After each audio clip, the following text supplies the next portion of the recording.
Bon, allez, un peu de tenue, s'il vous plaît. Attention. Attention, Sainte-Rosemary, car il arrive, et les péchés, il n'aime pas trop ça. Les vies dissolues, ça le dégoûte. Je vous laisse entre les mains du Père Albert. Oui, ça me dégoûte, mais j'ai beaucoup aimé ce spectacle. Alors permettez-moi, mademoiselle Océan, de m'interroger sur le titre pour le moins singulier, euphémique, vous le disiez à l'instant, de votre spectacle. Certes, je l'ai bien compris, comme vous vous en expliquerez dans cette morinade, la lesbienne invisible est une créature dont rien ne laisse soupçonner, pardonnez-moi l'expression, qu'elle est de la pelouse. Et je sais désormais qu'il n'est point obligatoire d'avoir le Luc Bécheron, de porter la cravate, d'avoir les tempes rasées à la butch, de porter une boucle d'oreille à gauche et d'écouter Mylène Farmer chanter « Je suis libertine » pour être guine.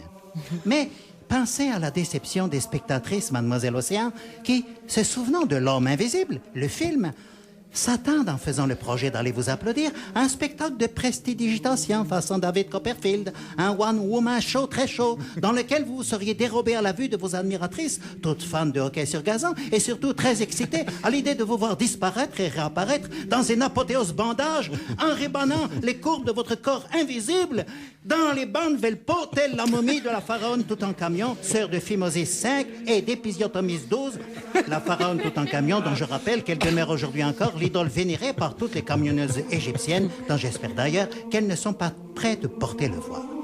Pour faire comprendre à présent combien cette notion d'invisibilité peut être perturbante, troublante pour des esprits juvéniles, je pense à tous ces jeunes en recherche qui nous écoutent sur le MUV et qui seraient tentés de se rendre à votre spectacle dans l'espoir de mater je ne sais quelle scène impudique.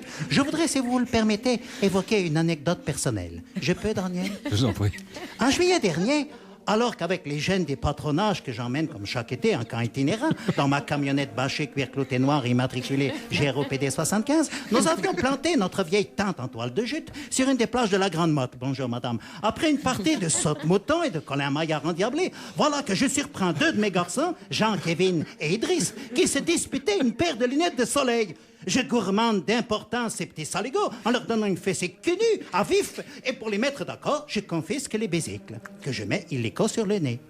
Et là, oh stupeur et putréfaction, alors que je tournais mes regards vers le boxer short moulant du CRS maître nageur moustachu de service, eh bien, je me suis rendu compte que je voyais à travers son t-shirt et surtout de son boxer short moulant. Oui, cette paire, pas celle du CRS maître nageur, mais les lunettes étaient en fait des lunettes PIF Gadget à filtre optique PF4 permettant de voir à travers les vêtements. Bien sûr, j'ai d'abord été tenté de fracasser, de brûler ces binocles diaboliques qui font voir ce qui doit rester invisible. Mais finalement, j'ai préféré garder ces lunettes par-devers moi. Et d'ailleurs, ce sont elles que je porte ce soir. Julia, pardon. Non, arrêtez. Anne, Oui, Anna, Tiffen et vous? Oh, mademoiselle Océan. Mais je les porte surtout pour le jeune Godéric, qui reste dans l'ombre dans cette émission. Et ne comptez pas sur moi pour vous les prêter, Daniel. Je sais trop les âges que vous en feriez. Amen.